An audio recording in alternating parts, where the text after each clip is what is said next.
তারপর মহাদেব বৃদ্ধাকে কাঁধে তুলে নিয়ে যেতে থাকেন এবং মন্দিরের সামনে পৌঁছে তাকে নামিয়ে দিয়ে বলেন, যাও বুড়িমা, এবার তোমার ভোলে বাবার মাথায় জল ঢেলে এসো। আজ থেকে বহু বছর আগে হুগলি জেলার তারকেশ্বরে উত্তরপ্রদেশের রাজা বিষ্ণু দাস একটি বিশাল প্রাসাদ বানিয়ে তার পরিবার সহ থাকতে শুরু করেছিলেন। রাজা বিষ্ণু দাসের একটি প্রিয় গরু ছিল, তার নাম ছিল কপিলা। রাজা বিষ্ণু দাসের ভাই ভার্মল রাও কপিলাকে নিয়ে রোজ জঙ্গলের মধ্যে গোচারণে যেতেন, কিন্তু প্রতিদিনই কপিলা হঠাৎ দৌড়ে জঙ্গলের ভিতরে কোথাও যেন একটা চলে যেত। এমন ঘটনা প্রতিদিনই ঘটতে থাকে। এমনই একদিন ভার্মল রাও কপিলার পিছু নেয়। এই কপিলা, কোথায় যাচ্ছিস? দাঁড়া দাঁড়া বলছি।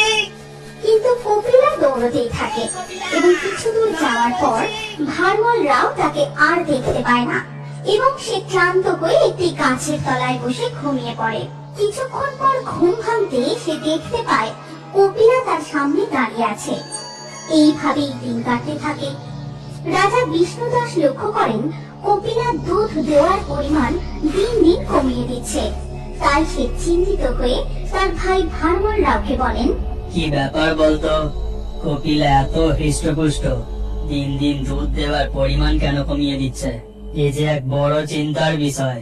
তখন তার ভাই তাকে সমস্ত ঘটনাটা খুলে বলেন এবং সব শুনে রাজা বিষ্ণু দাস বলেন, কি বলছো তুমি? তবে কি জঙ্গলের মধ্যেই কেউ কপিলার দুধ চুরি করে নিচ্ছে? কালকে গিয়ে ব্যাপারটা দেখতে হবে। পরের দিন রাজা বিষ্ণু দাস তার কিছু সৈন্য এবং গ্রামবাসীদের নিয়ে ওই জঙ্গলের মধ্যে যান এবং সেখানে গিয়ে তিনি যা দেখতে পান তাই দেখে রাজা বাকরুদ্ধ হয়ে যান। রাজা দেখেন মাটির মধ্যে একটি অর্ধেক বেরিয়ে থাকা পাথরের সামনে দাঁড়িয়ে আছে কপিলা এবং সে ওই পাথরটির উপর তার গোদুগ্ধ মিশ্রিত করছে। এই দৃশ্য দেখে গোটা গ্রামবাসী হতবাক হয়ে পড়ে এবং তারপর মাটি খুঁড়ে সেই পাথরটিকে তুলে আনা হয়। রাজা স্বয়ং সেই পাথরটিকে তার গৃহে নিয়ে যান এবং সেই রাত্রেই রাজা স্বপ্নে দেখেন, বিষ্ণুদাস, ওঠো বিষ্ণুদাস, ওই পবিত্র পাথরের মধ্যে স্বয়ং আমি বিরাজমান। আমি তোমাকে আদেশ করছি, তুমি এখানে আমার একটি মন্দির প্রতিষ্ঠা করবে, যার নাম হবে বাবা তারকনাথের মন্দির। আর তুমিই হবে আমার মন্দিরের প্রধান পুরোহিত। আর এই মন্দিরের নাম অনুযায়ী এই স্থানের নাম হবে তারকেশ্বর। এমন স্বপ্ন দেখে রাজার ঘুম ভেঙে যায় এবং পরের দিন থেকে তিনি মন্দির নির্মাণের কাজ শুরু করেন। এইভাবেই প্রতিষ্ঠা হয় তারকনাথ বাবার মন্দির এবং রাজা বিষ্ণুদাস হয়ে ওঠেন ওই মন্দিরের প্রধান পুরোহিত। এরপর কেটে যায় বহু বছর। বাবা তারকনাথের মহিমার কথা ছড়িয়ে পড়ে দেশ বিদেশের নানান প্রান্তে। আজও বহু দূর দূরান্ত থেকে লক্ষ লক্ষ ভক্তগণ শ্রাবণ মাসে বাবার মাথায় জল ঢালতে আসেন তাদের মনস্কামনা পূর্ণ করতে।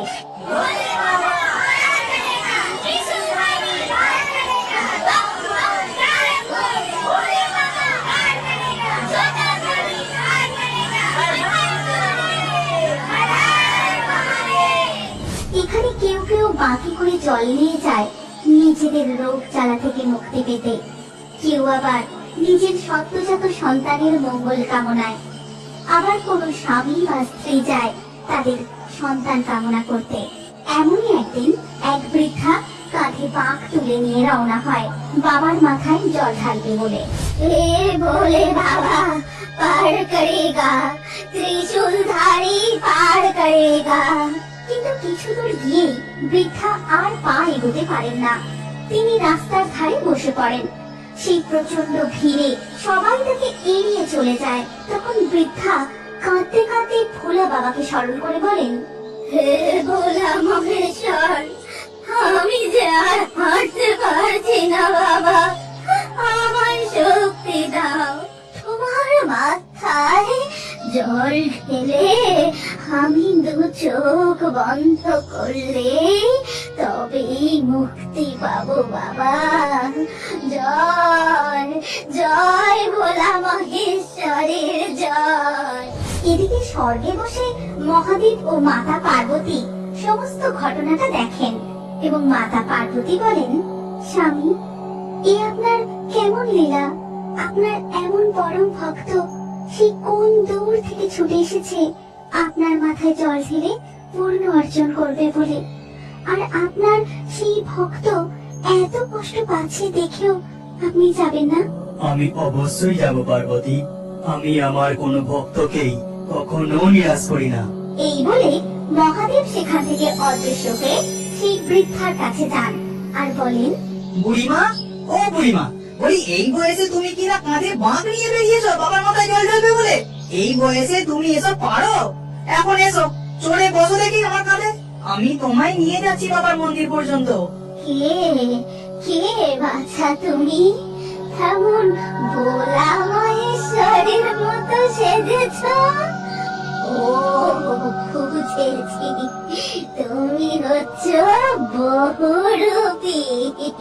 সে তুমি যা ইচ্ছা ভাবো, এখন তাড়াতাড়ি আমার কাঁধে বসো, অনেক পথ যেতে হবে। তারপর মহাদেব বৃদ্ধাকে কাঁধে তুলে দিয়ে যেতে থাকেন এবং মন্দিরের সামনে পৌঁছে তাকে নামিয়ে দিয়ে বলেন, যাও বুড়িমা, এবার তোমার ভোলে বাবার মাথায় জল ঢেলে এসো। তখন বৃদ্ধা তার ঝোলা থেকে 2 টাকা বার করে তাকে দিতে গিয়ে দেখে, এই নে বাবা, এই 2 টাকা তুই। হে কি, কোথায় গেল ছেলেটা? তবে কি, জয় জয় ভোলা মহেশ্বরের জয়, জয় বাবা ভোলা মহেশ্বরের জয়। এরপর লক্ষ লক্ষ ভক্ত বাবার মাথায় দুধ জল ঢালতে থাকে। এদিকে মন্দিরের বাইরে দেখা যায় কতগুলো বাচ্চা ছেলে মেয়ে খিদের জ্বালায় বসে বসে কাঁদছে।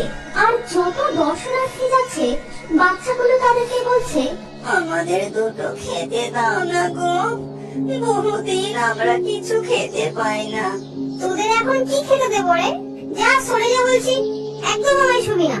কোথায় না কোথায় নোংরা জায়গায় ঘুরে বেড়াস। ওই যে তোমাদের খুঁটিতে দুধ আছে, আমাদের একটু দুধ দাও না গো। সত্যি বলছি, আমরা অনেক দিন কিছু খেতে পাইনি, একটু খেতে দাও না গো। এই দুধ বাবার মাথায় ঢালার জন্য এনেছি, তোদেরকে খাওয়ানোর জন্য নয়। সরে যা বলছি, সরে যা এখান থেকে। এই বলে তারা সেখান থেকে চলে যায়। স্বর্গে বসে মহাদেব ও মাতা পার্বতী এই দৃশ্য দেখে বলেন, স্বামী, এ আপনার কেমন অবিচার? লক্ষ লক্ষ দর্শনার্থী আপনার মাথায় দুধ ঢালছে, অথচ এই ছোট্ট ছোট্ট দুধের শিশুগুলো খাবারের অভাবে। না না, এই দৃশ্য যে চোখে দেখা যায় না, এভাবে তো পূর্ণ অর্জন হয় না। ওরাও যে আপনার সন্তান, আপনি কিছু একটা করুন প্রভু। তারপর মহাদেব সেখান থেকে অদৃশ্য হয়ে ওই বাচ্চাগুলোর সামনে যান আর বলেন, তোদের খুব খিদে পেয়েছে, তাই না বাছা? হ্যাঁ, কিন্তু তুমি কে? এমন শিব ঠাকুরের মতো সেজেছ কেন? ও, তুমি বুঝি বহুরূপী? হ্যাঁ হ্যাঁ, আমি বহুরূপী। এখন আয় দেখি, এই খাবারগুলো খেয়ে নে। তারপর মহাদেব তার নিজের কোলে বসিয়ে ওই ছোট্ট ছোট্ট শিশুগুলিকে নিজের হাতে দুধ ও আরো নানা রকম ফল খাইয়ে দেন। এইভাবে বাবা তারকনাথের মহিমা ছড়িয়ে পড়ে দূর দূরান্তে। আর তোমরা যদি তারকেশ্বরে বাবা তারকনাথের আরো মহিমার কথা জানতে চাও, তাহলে কমেন্ট